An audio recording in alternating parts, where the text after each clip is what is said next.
سلام دوستان، این دستگاه 6S پلاس اومده با مشکل همونطور که می‌بینید LCD و باتری. بریم ردیفش کنیم.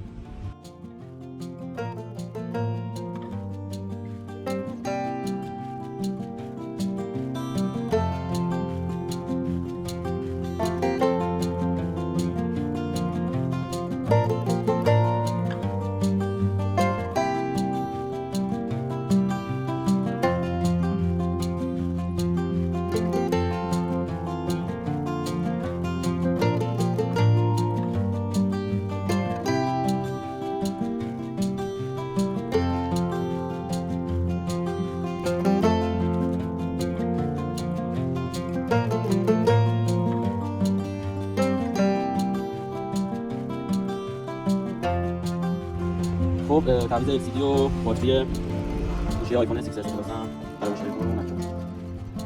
بریم تست کارش هم بگیریم.